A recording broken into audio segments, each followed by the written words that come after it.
Good evening, brother. Once again, we're going to have another study, and it's going to be about will the 144,000 be persecuted before the Sunday law? This is in conjunction with our first post that we did about the Sunday law death decree. So we thought it'd be nice to enlighten a little bit more about the timing, and particularly in regards to the 144,000 and this Sunday law. So we prayed, we ask that you do the same. And once you've done that, you can claim the promise of John 16:13 and be guided into all truth. So let us begin.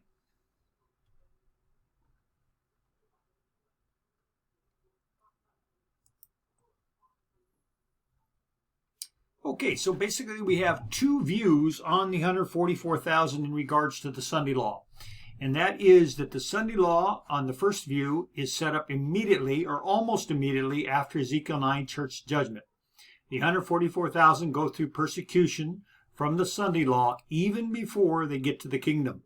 So that's what they believe as a timeline for the events to happen for the 144,000. And then in the second view, the Sunday law is set up later after the premillennial kingdom is set up in the Holy Land. The 144,000 are not persecuted as they are sealed and protected. So we have another view that some people say, well, you got to remember that the message clearly teaches that there will be the Jacob's time of trouble on the way to the kingdom, but that is different than being persecuted from the Sunday law. It's two different things. And others say, no, that persecution is from the Sunday law. And I guess they try to label it a combination, Sunday law, Jacob's time of trouble type of thing. And we're going to look at both sides here. We're going to kind of get to the bottom of these views. Okay, so the basis for the first view is, of course, the understanding of the fundamental track timeline that we have in the message. And of course, this can be found in fundamental track page 12 to 13. And number 4 is clearly the church purification. Number 5, this is where they latch on to the timing, that immediately thereafter the angels let loose the 4 winds. So keep that in mind, that number 5 is saying that the loosening of the winds is immediately after Ezekiel 9. And then, of course, the other ones are written out there to show more of the timeline. We'll pause for a second. You can read the rest of that.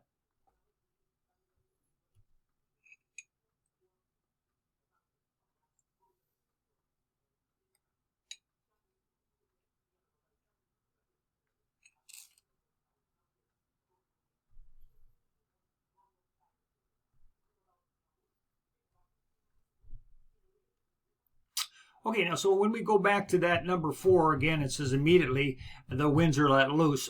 The first view people, they see that letting loose the 4 winds, and then they immediately connect that with Testimonies 5, page 152. And that's a very well-known spirit of prophecy reference.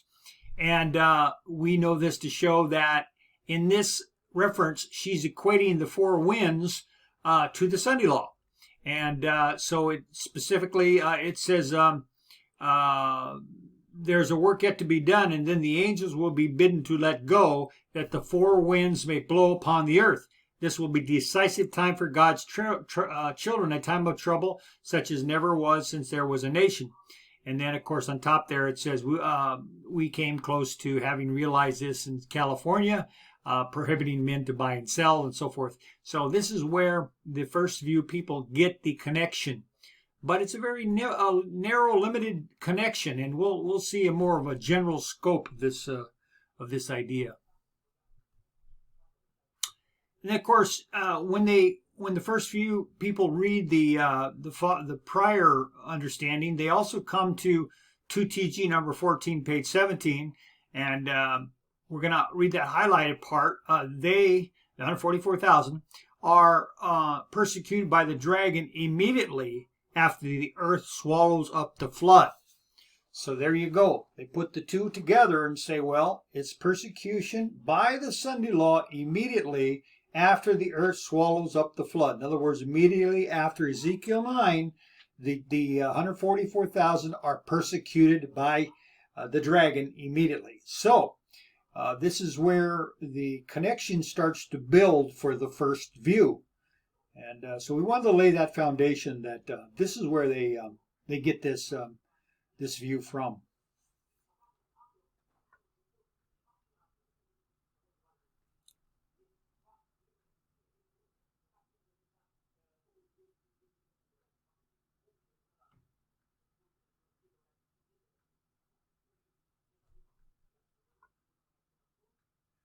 Now, in regards to both of the views, the first and second view, they both agree on the following, and that is that once the Ezekiel 9 church judgment comes, based on Zechariah 14:5, you'll read that, well, we can read the highlight area, having thus opened the way for the reestablishment of the house of Judah, his people who beforehand have been informed of it through present truth, will flee to the valley to where the Lord's feet stand as quickly as if they were fleeing from an earthquake, and all the saints thereafter follow after them. So this is very clear, and both sides agree that once Ezekiel 9 happens, that's the time clock for the 144,000 to start their travel, and it says immediately. So they don't waste any time. They get down to business. They don't meander around in the countries they're in after Ezekiel 9. In other words, there's not any kind of teaching that says, well, the Ezekiel 9 comes and then the saints are going to just kind of stay in their own country and, hunker down. No.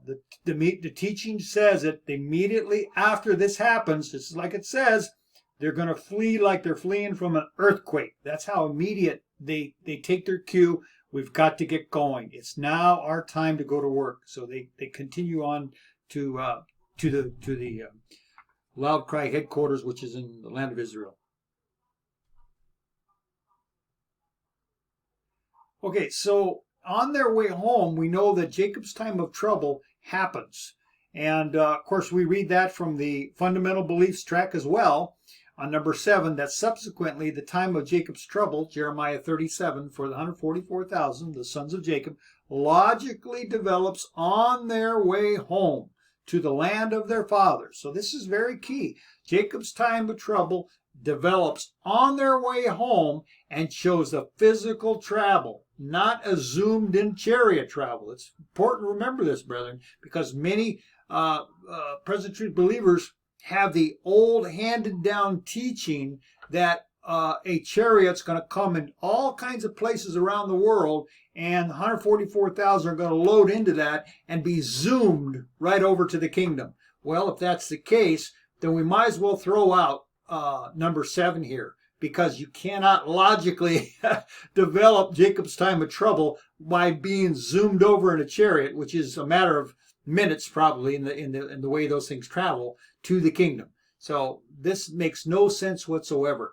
Rather, it's a physical travel, and along that physical travel is the time that the saints, the 144,000, the sons of Jacob, develop the Jacob's time of trouble. And remember, the type, Jacob's time of trouble, was not a physical altercation. So anybody that comes to you and says, the 144,000 are going to be laid hands on and, thrown into prison, and they're going to be roughed up and they're going to be physically, that's a lie. There's no such teaching. There's only a mental anguish. Let's remember the type. Jacob had mental anguish of what was to come, but yet that was the extent of it. And so this is the type and antitype that's to be expected. Okay, so we've highlighted this in many of our presentations, and that is that those who desire to know the truth must mark carefully every word. Otherwise they will never comprehend the truth. When we take into consideration the meaning of each word, instead of making thoughtless and hasty conclusions, the scriptures proved not only to be a most perfect and wonderful and yet simple, but also inspiring, making wise the humble, and lightening the path of him who, as did Christ, delights to do the will of God. Beautiful references, brethren. These are something that you want to cut out and put on your wall to remind yourself of how powerful it is to know the meaning of each word. And if you do that, you're going to be guided into the truth much more clearly than if you don't. All right, now let's start looking at the basis of the second view. And that is that when second view people look at the number 6 on the timeline, they start looking at each word. Okay, that's the difference. And they notice the highlighted words. Does not anticipate a world war, but rather a worldwide decree enforced throughout Babylon. Those two key areas there that we highlighted are important because, as we've learned, anticipate just means predict. Does not predict a world war, but rather predicts a worldwide decree enforced throughout Babylon. That means during the time of Babylon, this decree will be enforced. Okay, so this is very clear once we understand the meaning and words of what number 6 is trying to say. So for further proof, we just look at the Google Dictionary, which is a composite of many of the world's dictionaries, and it says regard as probable, expect, or predict. Key point, fundamental belief number 6 is saying the four winds release means we are to expect the Sunday law, a prediction of it to come. And that's key because some brethren, particularly the first view people, say that anticipate means immediately happening. And there's no such thing. You can never say that anticipate means immediate to happen, or it happens right away, or anything like that. It's probable. It's going to be expected that it will come. So when you step back and look at number 6, you're really seeing that it's identifying something that's going to come. And this is something that's very key in our timeline because those winds are now let loose and inspiration needs to explain the purpose and what they really mean. So if we go to the handy chart about this timeline that we're trying to look at, we can take a good look, and we'll be referring back to this chart, but we see the Ezekiel 9 here, and the Church Federation here, and then the false prophet, and the beast right here, and then down the road in the path, this is when Babylon comes into existence. So we see an evolution of time and what takes place during this time. There's a lot that happens here, brethren, but this is just an overview and a simplification that inspiration has guided us to. And it's very good because it's a pillar showing the main things to happen along the pathway here.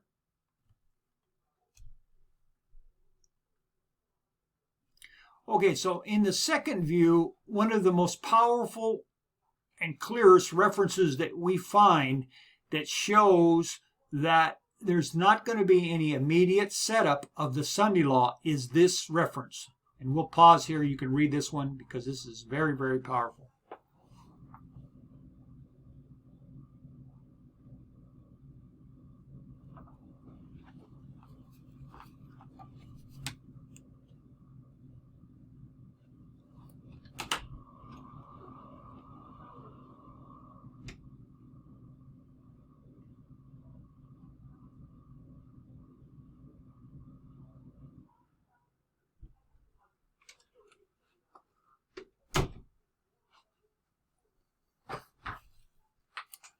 Okay, we want to look at the highlighted areas because that obviously is the areas that we want to focus. And even then, Satan will not enact Blue Sunday laws until after he has exhausted every other weapon against the church. So here we see that the message tells us that the Sunday Blue laws are not his first go-to weapon. We have to realize that that is something he's going to bring out. That's his big guns that he's going to bring out later when the time arises that he needs to pull out his big guns. Let's keep this reference remembered and even cut out and stuck on the wall if you have to. Okay, so once we know that reference, then we can go back and look at this 2TG number 17 where it says they are persecuted by the dragon immediately after the earth swallows up the flood. Well, now that we know that Satan's going to use other means, we simply can say that this persecution right here by the dragon is not the Sunday law, but some other type of persecution. So just because it says it's persecuted, we cannot associate that with the Sunday law, because we've learned from the last reference that that's Satan's last big weapon. So we must understand it to be some other type of persecution other than the Sunday law that happens immediately after the Ezekiel 9. Now let's go on to the other highlighted area, and that's where we're going to focus on a worldwide decree enforced throughout where? Babylon, by the image beast. Okay, so this is again very important. When is this time period of the decree enforcement in Babylon? In other words, can we see from the message the time period that this applies? Sure, we sure can. Now, there's 4 references that indicate the Church Federation coming before the Sunday law, and that is this. We're going to look at each one of the 4, and the first one is found: the League of Churches formed the Church Federation before the Sunday law. And that is this reference right here, Esrod, Volume 2, page 122 and 123. We'll pause. You can read that one.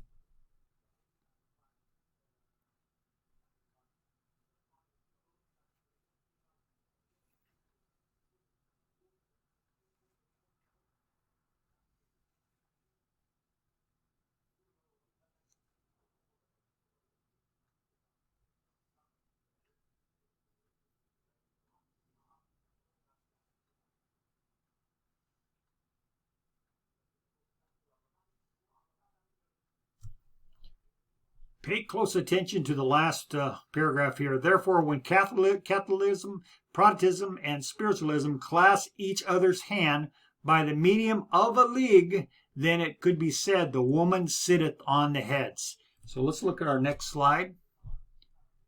And again, we bring that part of the quotation up. Now take a look here. This is what it's talking about right there in the timeline. So this is when, after Ezekiel 9 happens and the saints are in the kingdom, establishing the kingdom, that the counter work is being done. And that is the Catholics, the Protestants, and the spiritualist people clasp their hands and form a league.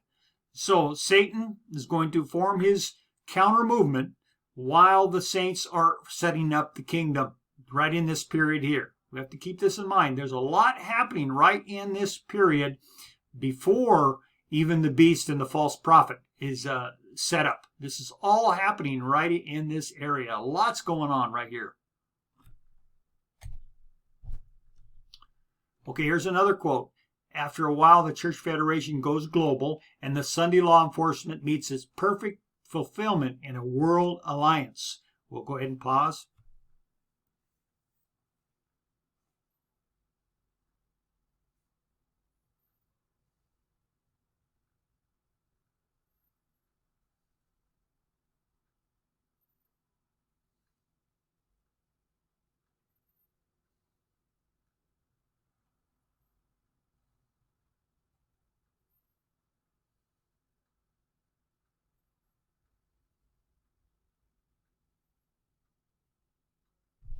Okay, so we see once again, as we remember on the chart, the women sitting on the beast comes at that perfect fulfillment when all the nations are joined together, the powers of the world, and they form that alliance. That's the time of the world alliance, the period of Babylon.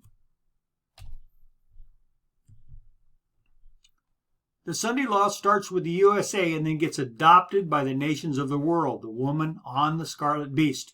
So you can read this when I'm done here. I just want to make this real quick comment. The drastic decree of the 2-horned beast shall be adopted by the nations of the world. So obviously, to be adopted, it must be in place first.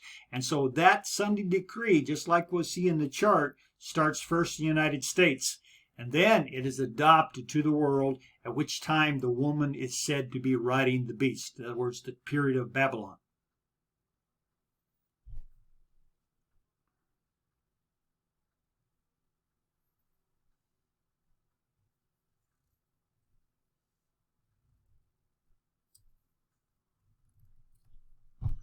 Notice it says, will be internationally set up. The mark of the beast is the Sunday observance. So eventually it's going to be an international system. All right, here's the fourth one. USA enacts the Sunday law decree first, then the world follows. All the nations will follow in the footsteps of the two-horned beast. Again, confirmation that it first starts, as the chart shows, in the United States. The Sunday law is developed here and fine-tuned, and once it's fine-tuned, then it goes to the world.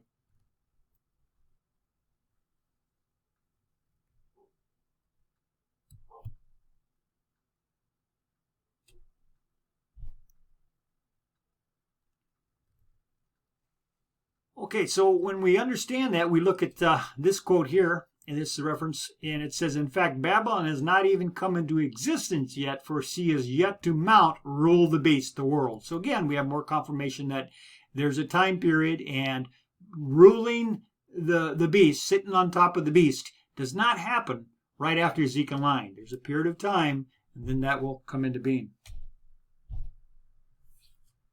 Again, we see that this period right here comes in after some other things have happened along the way. Now, we don't know a time period as far as how long this will take, but you can be sure that there's going to be a little time here to develop both the great multitude brought into the kingdom and the Sunday law setup in the United States. So all, like I said, all this stuff is going to be happening in a confluence of events, and it's going to be a great and wonderful time, yet dreadful time for some.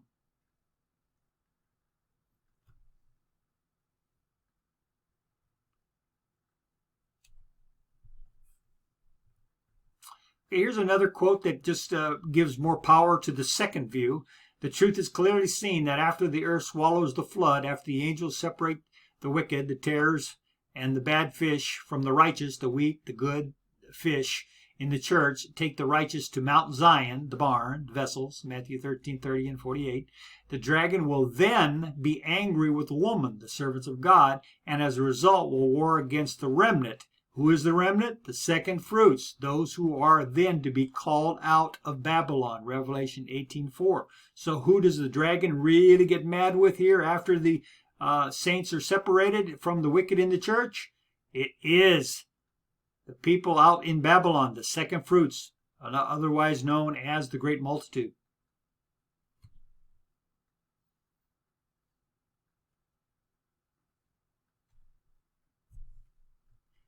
All right, so let's go over the problems with the first view. There are several, but I wanted to bring this one out because this is kind of important.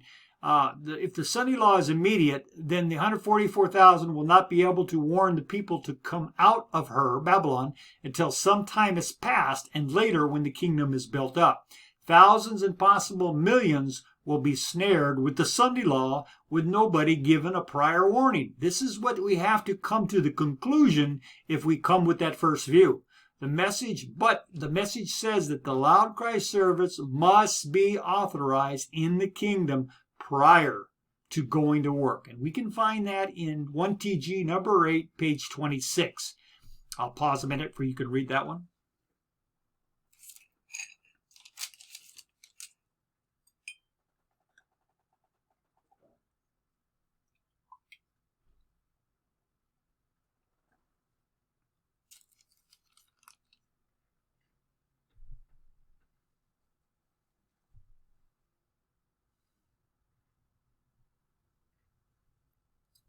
So here we see in this reference that this loud cry has a setup.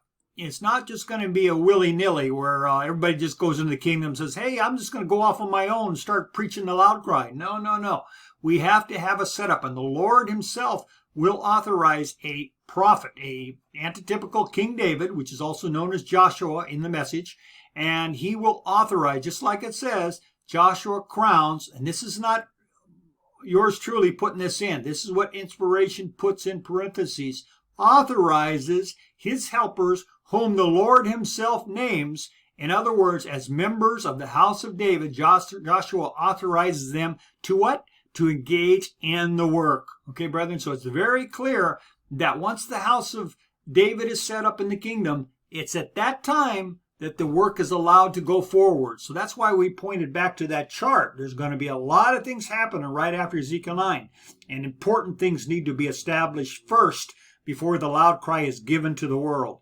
And that's why when you have that first view that Ezekiel 9 happens and then boom, the Sunday law is set up, you get into all kinds of trouble here, because you're saying that hundreds, thousands, maybe millions will get snared because they will be forced to take the mark of the beast without anybody giving any warning, because nobody can do that until they're established in the house of David and they're given the permission by Joshua to go to work. So that's why it's very good, brethren, to study the whole message. Look at it from all the angles, the charts, the messages, the references, and so forth. And then we can get a clear conception of how this all is going to play out. Praise the Lord. All right, so let's do our conclusion. The Sunday law will be set up after the kingdom is set up, not before. The 144,000 are protected and will not be persecuted by the Sunday law. Our fundamental belief track timeline and chart is correct when every word is carefully considered. Amen to that. So this chart is very, very powerful. It's very clear and very enlightening to knowing the timeline. And of course, this is all possible because we study. We're not lazy. We go to work. We ask the Lord to guide us. And of course, 2 Timothy 2:15 is one of the most beautiful references that everybody knows. Study to show thyself approved unto God, a workman that needeth not be ashamed, rightly dividing the word of truth. Amen. So we thank you again for this opportunity to give you this part 2, as it were, of the Sunday law death decree. And we wanted to make some things clear, because many of our brethren, that even those that have the first view, are honest of heart. They have a sincere heart. They have a sincere view, which is okay. You know, it's just that when we understand the message in the totality and the weight of it, we come to the clear conclusion based on all the evidence. So thanks again, brethren, and until next time, may the Lord continue to guide you into all truth. Amen.